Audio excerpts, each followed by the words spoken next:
Selamat pagi, selamat sore. Ini saya Adi Dharma mahasiswa Dika. Ini dengan implementasi graph theory untuk tugas akhir semester matematika diskrit. Jadi pertama kita masuk ke bagian akronim atau tata nama. Di sini tata namanya ini berfungsi untuk menyingkat ukuran dari kata-kata tersebut.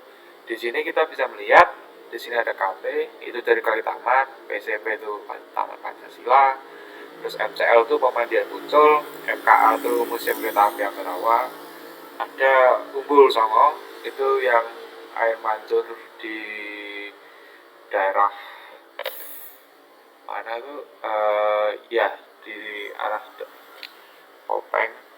Terus ada Argo Wisata Sari Putih ASP Rawa Pening, Candi Klero Kabupaten Semarang itu. Terus ada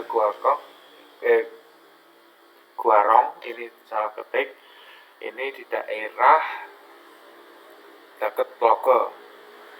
Terus ini ada Umbul Sidomukti Jimbaran arah Semarang. Nah itu akronimnya. Terus kita langsung masuk ke rute ekonomis. Di sini nih kita bisa melihat rute ekonomisnya ini bisa ditetapkan tuh dari jarak, dari rating, dan dari harga. Jika ketiga aspek ini memenuhi, maka kita bisa memasukkan di sini. Untuk pemilihan rutenya sendiri kita menggunakan metode Dijkstra, atau Shortcut. Di sini kita dengan menggunakan, karena dia Dijkstra itu harus ada nilainya agar bisa tahu jauh, dekat, atau agar bisa diprioritaskan. Saya menggunakan nilai berdasarkan jarak, dimana kalau semakin dekat jaraknya maka akan diprioritaskan terlebih dahulu. Misalnya ini kan yang pada kasus pertama ini dari Kali Taman ke Pancasila itu 5 menit 1,9 km. Itu maka akan diberikan prioritas 1. Kemudian ada prioritas 2 akan diberikan ke Pancasila, kemudian ke Muncul. Itu merupakan prioritas 2 karena dia jaraknya dan waktu tempuh lebih lama. Kemudian Muncul ke Museum Kereta Api itu juga sama. Kereta api ke Kali Taman itu juga sama. Nah, untuk pemilihannya sendiri kita bisa melihat ada data untuk basis jalurnya. Yang kedua itu juga merupakan harga. Karena ini kan ekonomis, jadi harus mau gak mau tuh harus murah dan terjangkau. Di sini kita bisa melihat harganya itu sendiri untuk tiket masuk itu sudah mencakup semua. Misal kecuali Pancasila, atau misalnya kalau mau beli makan atau mau beli apa kan nggak termasuk, itu di exclude. Di sini kita bisa melihat Kali Taman itu 5.000, itu mesti tetap 5.000. Pancasila gratis karena itu milik pemerintah dan itu tempat terbuka lapangan, jadi nggak dikenai biaya masuk. Kemudian ada Muncul 5.000 sampai 7.500, itu 5.000 itu buat anak-anak biasanya, dan 7,5 itu untuk orang dewasa. Museum Kereta Api itu 5.000 sampai 10.000. Itu belum termasuk yang atraksi yang naik keretanya itu belum termasuk. Yang kalau yang itu harus pesan. Jadi kan setiap hari itu ada. Jadi saya masukannya hanya 5.000 sampai 10.000 nya ini hanya untuk tiket masuk. Untuk rating sendiri kan kita bisa melihat kalau wisata harusnya kan menarik. Di sini kan ada Kali Taman. Ini semua memiliki rating rata-rata di atas 3,5.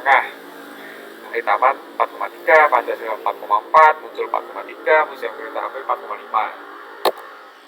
Untuk paket Excellent kita bisa lihat ini dari Umbul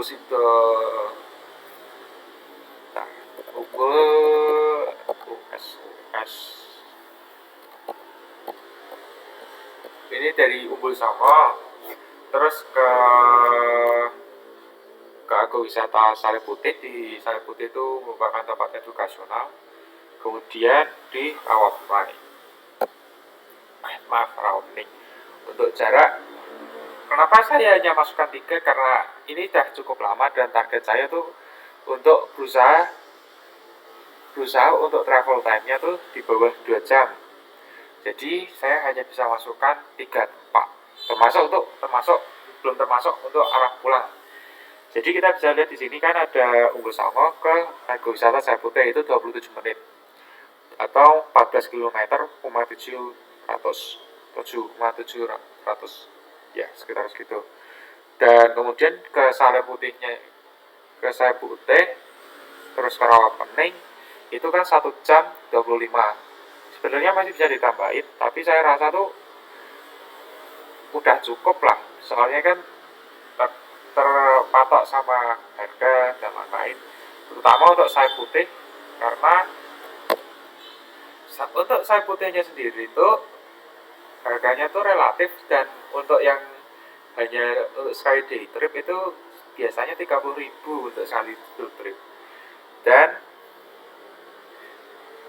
untuk Rawapening itu masuknya gratis, tapi kan nggak mungkin kalau kita cuman duduk-duduk di pinggirnya saja, makanya saya masukkan biaya 100k. Nah, ini kenapa saya berikan nama paket excellent, karena harganya itu di atas harganya untuk paket ekonomis, dan tempat wisatanya juga arahnya lebih jauh, dan hiburannya juga bilangnya lebih banyak untuk pada dalam satu tempat itu. Untuk rating sama ya, harus di atas 3,5. Dan untuk pemilihan metode jalur masih pakai Jigsaw atau Shuttlespath. Di sini ada 4,1 untuk Umbul Songo, 4,4 Saya Putih, Rawapening 4,4. Dan terakhir ini yang paling mahal dan tempat wisatanya yang banyak isinya tuh pakai superior. Di sini kita bisa melihat museum kereta api dimajukan kembali karena tempatnya juga lumayan menurut saya. Terus ada Umbul Sidomukti. Umbul Sidomukti itu saya masukkan ke sini karena tempatnya, saya rasa tuh tempatnya bagus, dan pilihan untuk wisata itu juga cukup banyak dalam satu tempat. Tapi dalam hal ini helm ini menyebabkan harga tarif masuk dan tarif wisatanya itu juga ikut naik. Kemudian Gua Rong itu jadi satu sama Tlogo. Kalau misalnya mau lihat ke Tlogo Plantation atau lihat ke Gua Rong, itu satu tempat. Dan kemudian tuh ada Candi Klero tuh merupakan tempat ya candi kayak Candi Borobudur, tapi kecil tempatnya. Itu jarang dikunjungin orang dan itu juga gratis. Ini karena disebut pakai superior karena itu sebenarnya itu ongkosnya itu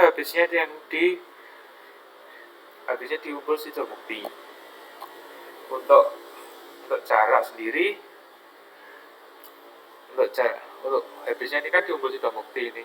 Jadi kan 32 untuk jarak, jadi masih itu sama Jistra. Kan untuk prioritas pertama kan kita pergi ke kereta api, terus Umbul Sidomukti kan cuma setengah jam lebih 2 menit. Umbul Sidomukti ke Gua Rong 46 menit, Gua Rong ke Candi Klero 49 menit. Jadi untuk harganya sendiri kita bisa melihat, ini kenapa bisa dilihat itu karena mahalnya tuh gara-gara habisnya tuh di Umbul Sidomukti, karena tidak mungkin kan kita masuk terus nggak apa-ngapain. Kalau di Umbul Sidomukti kan mesti ya naik wisata apa nggak tahu, naik kuda, flying fox atau apa kan mesti ada di sana. Untuk Candi Klero sendiri memang gratis, dan museum kereta api sudah seperti saya jelaskan tadi hanya habis 5.000 hingga 10.000. Itu di atas merupakan proposal saya untuk lanjut pariwisatanya atau plannya. Pengambilan data semua dari Google Map, kemudian jalur juga diplanning sama Google Map, research juga ngambil dari website pariwisata, baik satu tematika atau uh, source independent. Untuk metode Dijkstra saya kerjakan dengan software zaman ASD dulu. Saya coding sendiri itu, dan itu aja. Sekian, terima kasih.